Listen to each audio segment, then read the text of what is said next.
सुप्रभात बच्चों, आपका स्वागत है हिंदी की कक्षा में।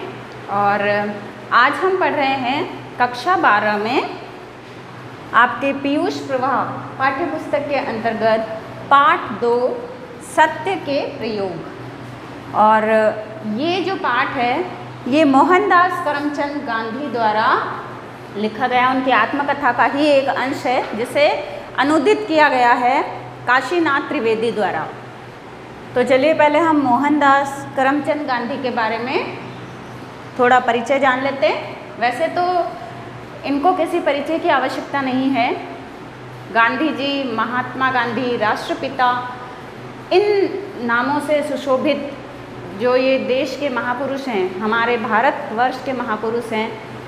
और इनका जन्म 2 अक्टूबर 1869 को 1869 में हुआ था, गुजरात के काठियावाड़ के पोरबंदर नामक स्थान पर। महात्मा गांधी स्वतंत्रता आंदोलन के प्रमुख नेता रहे। प्रारंभ से ही वे आंदोलन से जुड़े रहे। उन्होंने सविनय अवज्ञा आंदोलन के माध्यम से देश को स्वतंत्र कराने के लिए अंग्रेज़ों का जनता पर जो शोषण था, जो अत्याचार थे, उन सब का इन्होंने प्रतिकार किया। और उन्होंने अपने सविनय अवज्ञा आंदोलन के माध्यम से ही अंग्रेज़ों को घुटने टेकने के लिए मजबूर कर दिया। उनके सत्याग्रह आंदोलन उन्होंने जो चलाया था, तो उसकी नींव में उनका अहिंसात्मक जो सिद्धांत था, अहिंसा का सिद्धांत था, जिस पर यह आधारित था। और पूरा संसार इनको महात्मा गांधी के नाम से जानते ही हैं।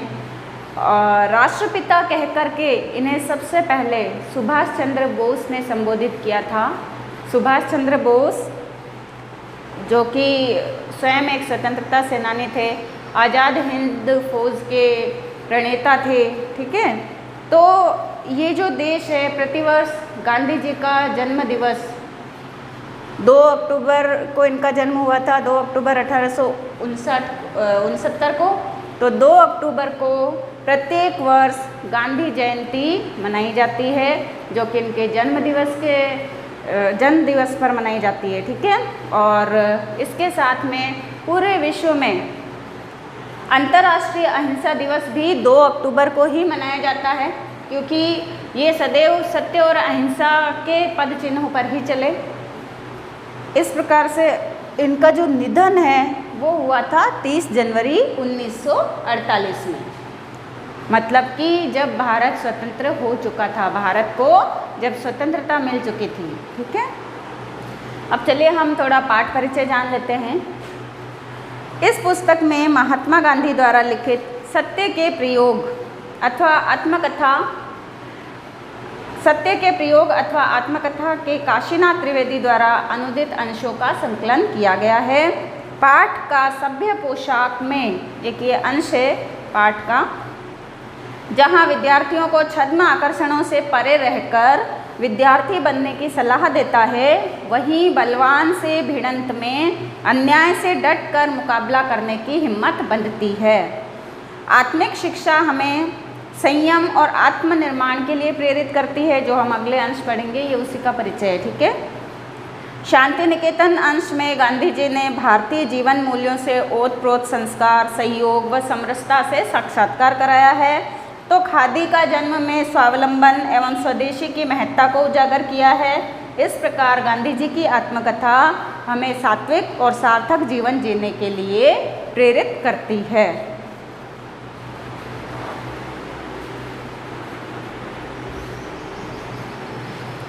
तो बच्चों, यहाँ पर आज हम जो अंश पढ़ने जा रहे हैं सत्य के प्रयोग के अंतर्गत, वह है भाग 1 सभ्य पोशाक में।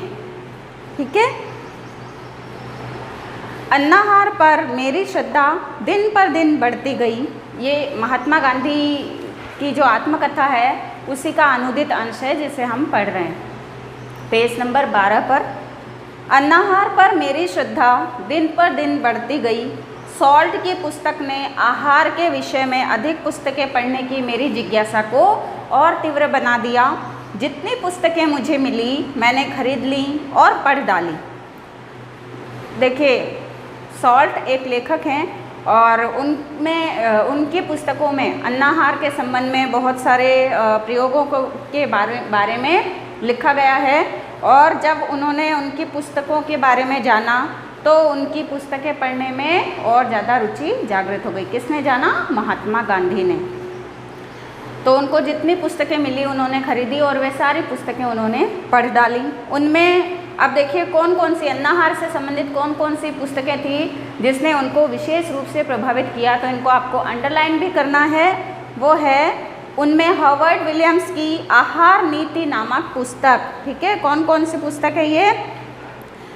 हॉवर्ड विलियम्स की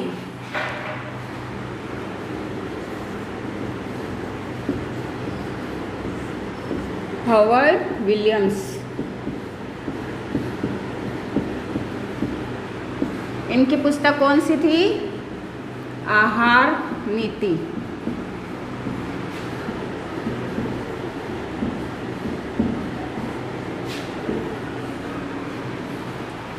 और इसी तरह से आहार नीति नामक पुस्तक में अलग अलग युगों के ज्ञानियों, अवतारों, मसीह इत्यादि को उसने केवल अन्नाहारी सिद्ध करके ज्ञानियों, अवतारों और पैगंबरों के आहार का और आहार विषयक और उनके विचारों का वर्णन किया गया है। किसमें? हॉवर्ड विलियम्स की पुस्तक है कौन सी? आहार नीति। और इस पुस्तक में किसका वर्णन है? इस पुस्तक में अलग अलग युगों के ज्ञानियों, अवतारों, पैगंबरों के आहार का और आहार विषयक उनके विचारों का वर्णन किया गया है। मतलब हमें कौन सा भोजन करना चाहिए या भोजन में ऐसा क्या क्या शामिल करना चाहिए जिससे कि हमारा स्वास्थ्य अच्छा रह सके। पाइथागोरस, ईसा मसीह इत्यादि को उसने केवल अन्नाहारी सिद्ध करने का प्रयास किया है। जो बड़े बड़े महापुरुष हुए हैं उन सभी को इन पुस्तकों में उसने क्या किया है? अन्नाहारी सिद्ध करने का ही प्रयत्न किया है। डॉक्टर मिसेस एना किंग्सफोर्ड की उत्तम आहार की रीति नामक पुस्तक भी आकर्षित थी जिसने इनको बहुत ज़्यादा प्रभावित किया। कौन सी थी? मिसेस एना किंग्सफोर्ड। ठीक है, डॉक्टर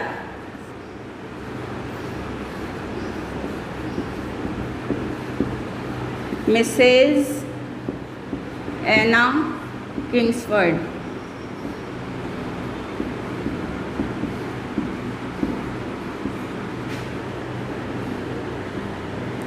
इनकी पुस्तक थी उत्तम आहार की रीति।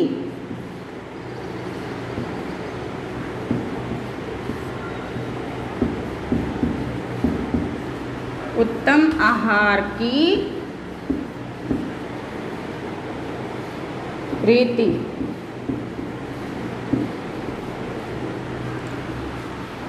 ठीक है, हॉवर्ड विलियम्स की आहार नीति, डॉक्टर मिसेस एना किंग्सफोर्ड की उत्तम आहार की रीति, ये पुस्तक थी। इसके साथ ही डॉक्टर एलिसन के आरोग्य विषयक जो लेख थे उसने भी इनकी बहुत अच्छी मदद की। वे दवा के बदले केवल आहार के हेर फेर से ही रोगी को निरोग करने की पद्धति का समर्थन करते थे।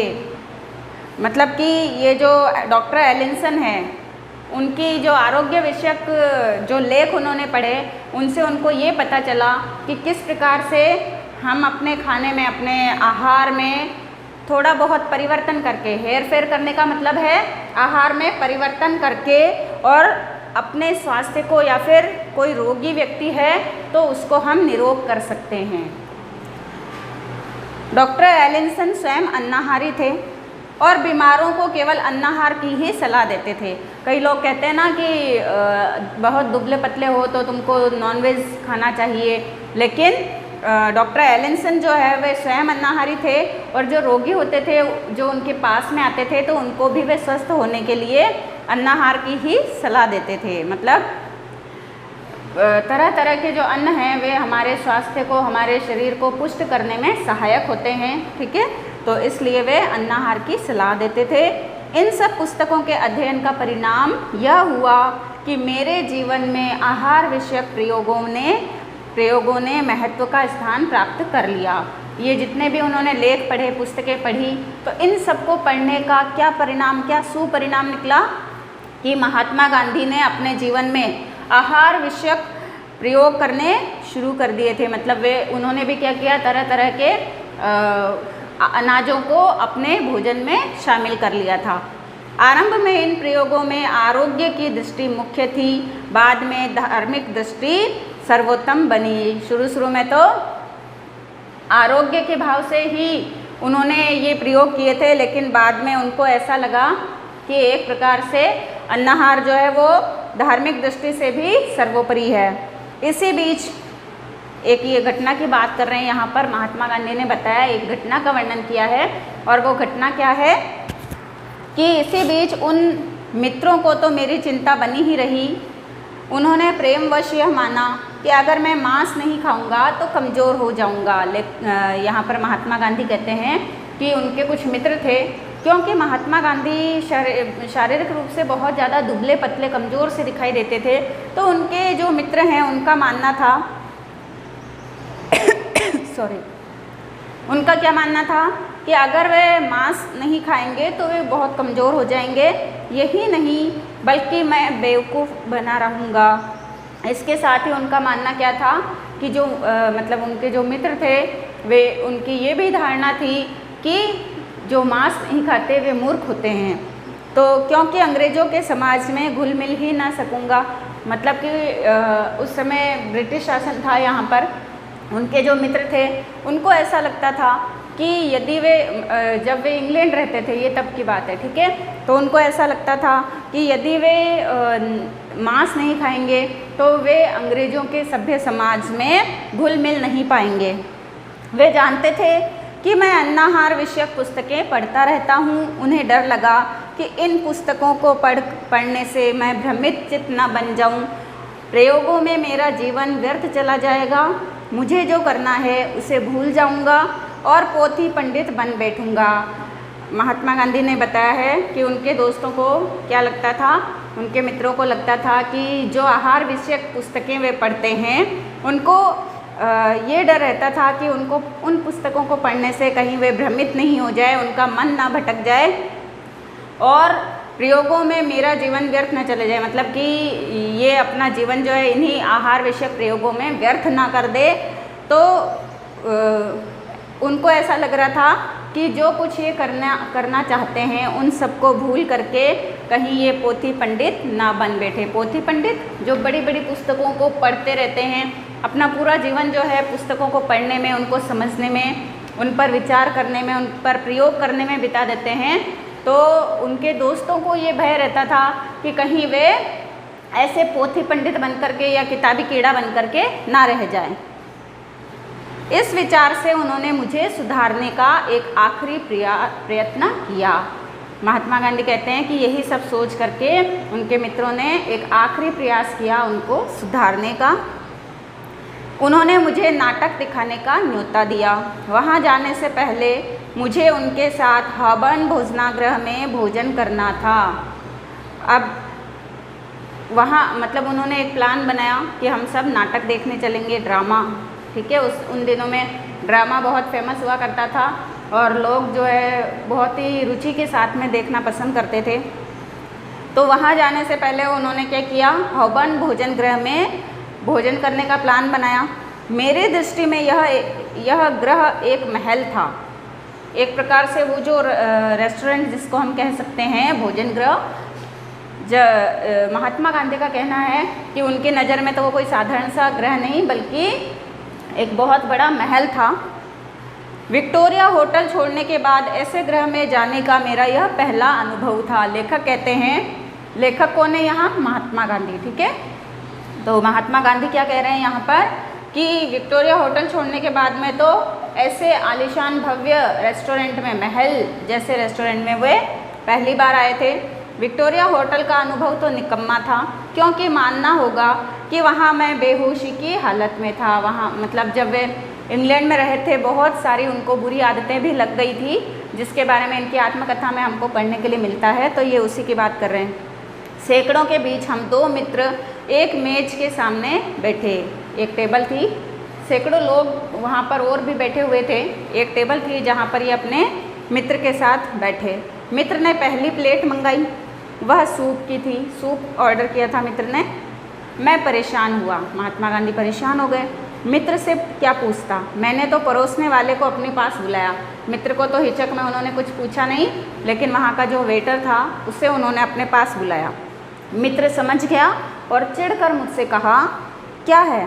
मैंने धीरे से संकोचपूर्वक कहा, मैं जानना चाहता हूँ इसमें मांस है या नहीं। वो जो सूप मित्र ने ऑर्डर किया था, महात्मा गांधी को ऐसा लग रहा था कि ज़रूर इसमें ये मतलब ज़रूर ये नॉन वेज होगा, और इसी कारण से उन्होंने वेटर से ये पूछना चाहा था। और जब मित्र ने इस बारे में पूछा तब वे बड़े ही संकोच के साथ में क्या बोले कि मुझे ये जानना है कि इसमें मांस है या नहीं है। ऐसे ग्रह में यह जंगलीपन नहीं चल सकता। उनका दोस्त बहुत चिढ़ गया और उसने क्या कहा, ऐसे ग्रह में मतलब ऐसे भव्य रेस्टोरेंट में मैं तुम्हें लेकर के आया हूँ और तुम ऐसा जंगलीपन दिखा रहे हो, यहाँ ऐसा जंगलीपन नहीं चल सकता है। अगर तुम्हें अब भी ये किचकिच करनी हो तो तुम बाहर जाकर किसी छोटे से भोजन गृह में खा लो और बाहर ही मेरी राह देखो। दोस्त को ये सब बिल्कुल अच्छा नहीं लगा। एक तरह से ये असभ्यता की श्रेणी में आ रहा था उनके अनुसार, और इसलिए उसने क्या कहा कि यदि तुम्हें यहाँ पर नहीं जच रहा है तो तुम ऐसा करो, बाहर जाकर के किसी और शाकाहारी भोजन गृह में भोजन कर लो और मेरे आने की बाहर ही प्रतीक्षा करो। मैं इस प्रस्ताव से खुश होकर उठा और दूसरे भोजनालय की खोज में निकल गया। वहाँ पर गांधी जी को मित्र की इस बात से बिल्कुल बुरा नहीं लगा और जो वे चाहते थे वही हुआ, और बस उन्हें तो यही चाहिए था कि वो यहाँ से उठ कर के चले जाएं। वे वहाँ से उठे और दूसरे भोजनालय की खोज में निकल पड़े। पास ही एक अन्नाहार वाला भोजन गृह था, पर वह तो बंद हो चुका था। मुझे समझना पड़ा कि अब क्या करना चाहिए। मैं भूखा रहा। हम नाटक देखने गए।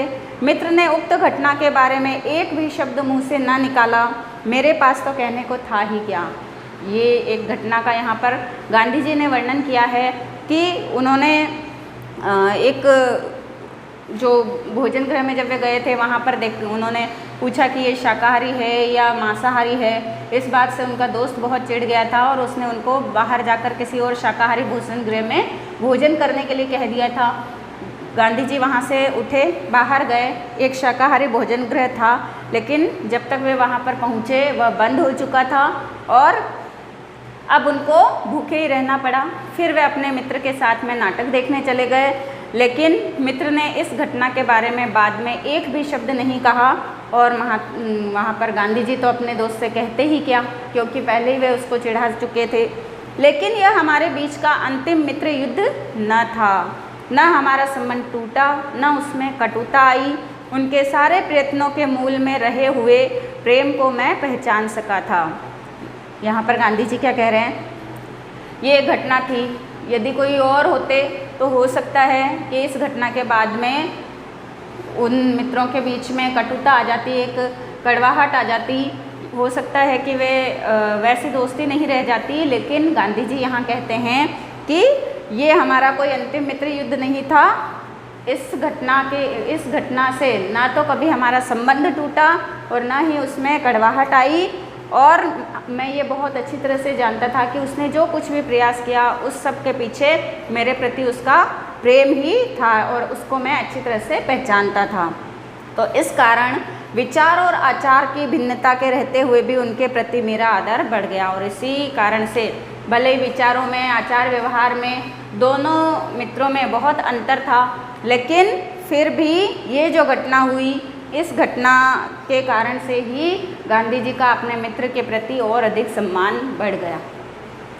पर मैंने सोचा कि मुझे उनका डर दूर कर देना चाहिए। मैंने निश्चय किया कि मैं जंगली नहीं रहूँगा, सभ्य के लक्षण ग्रहण करूँगा और दूसरे प्रकार से समाज में समरस होने योग्य बनकर अन्नाहार की अपनी विचित्रता को छिपा लूँगा। मांसाहार खाना वहाँ पर सभ्यता का प्रतीक माना जाता था, मांसाहार करना। और इसलिए गांधी जी ने सोचा कि चलो मेरे मित्र के लिए मैं इतना तो करूं कि मैं सभ्य बन कर के दिखाऊं। जो मेरी जो अन्नाहार की विचित्रता है उसको मैं दूसरे प्रयासों के द्वारा मैं छिपा सकता हूं। तो इसलिए अब उन्होंने क्या किया, सभ्य बनने और उस समाज में घुलने मिलने का प्रयत्न करने का निश्चय कर लिया। और मैंने सभ्यता सीखने के लिए अपने सामर्थ्य से परे का और छिछला रास्ता पकड़ा। गांधी जी कहते हैं कि वहाँ की सभ्यता को सीखने के लिए क्या किया, अपनी सामर्थ्य से बाहर जाकर, जितनी उनकी क्षमता थी, जितना उनका सामर्थ्य था, उससे भी बाहर जाकर के, और उन्होंने एक छिछला बहुत ही निम्न स्तर का रास्ता अपनाया। क्या किया उन्होंने, विलायती होने पर भी बम्बई के कटे सिले कपड़े अच्छे अंग्रेज समाज में शोभा न देंगे, इस विचार से मैंने आर्मी और नेवी स्टोर से कपड़े सिलवाए। उनके जो सारे कपड़े थे वे बम्बई स्टाइल में जो कपड़े होते थे उस समय, उसके अनुसार वे पहनते थे। लेकिन अब उन्होंने क्या किया, सभ्य बनने के लिए उन्होंने आर्मी और नेवी स्टोर से उन्होंने कपड़े सिलवाने शुरू किए। 19 शिलिंग उस जमाने के लिहाज से तो यह कीमत बहुत ही ज़्यादा कही जाएगी। शिलिंग मतलब वो जो मुद्रा है, कीमत है, ठीक है, मुद्रा। तो कितनी, 19 शिलिंग की चिमनी टोपी सिर पर पहनी। चिमनी टोपी होती ना एकदम यूँ ऊपर से तीखी वाली और नीचे से थोड़ी सी चौड़ी, है ना। तो वो जो चिमनी टोपी थी वो सभ्य अंग्रेज़ लोग वहाँ पर पहना करते थे। तो उन्होंने कितने की टोपी खरीदी, 19 शिलिंग की उन्होंने चिमनी वाली टोपी खरीदी। और इतने से भी उनको संतोष नहीं हुआ तो ब्रॉड स्ट्रीट में, जहाँ शौकीन लोगों के कपड़े सिलते थे, 10 पाउंड पर बत्ती रखकर शाम की पोशाक सिलवाई।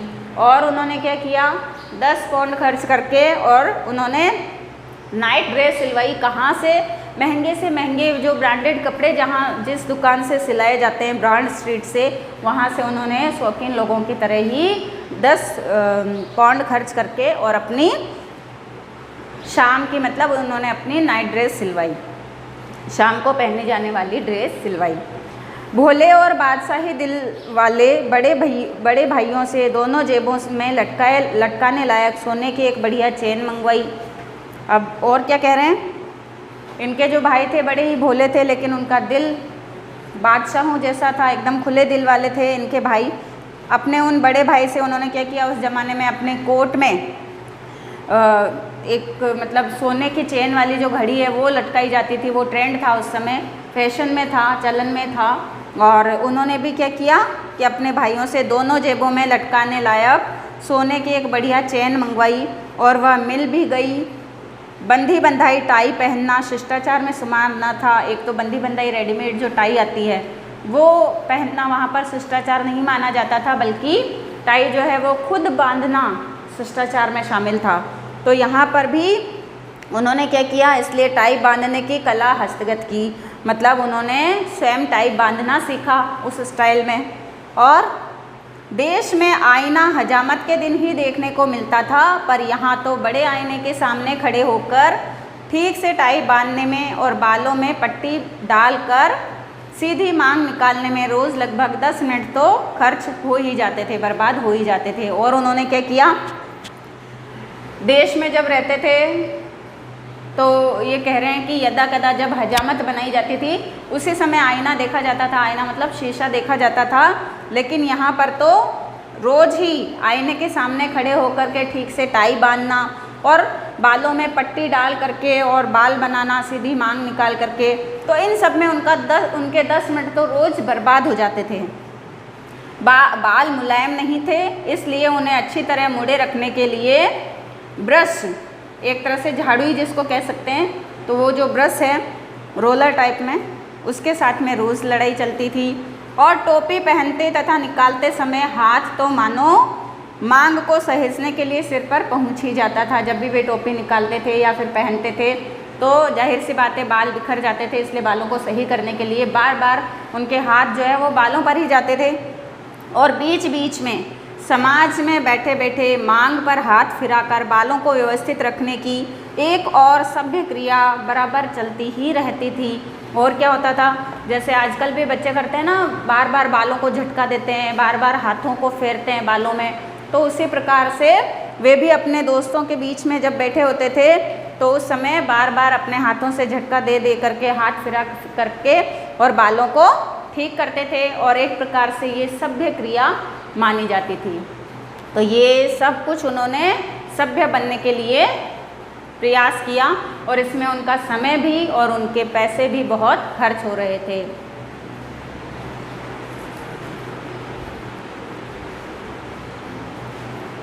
तो बच्चों आज का हम ये पाठ यहीं तक रखते हैं, इससे आगे हम अगले वीडियो में पढ़ेंगे। तो आप तब तक के लिए ये पाठ को रीड ज़रूर कीजिएगा, तो आपको मज़ा आएगा इस पाठ को पढ़ने में।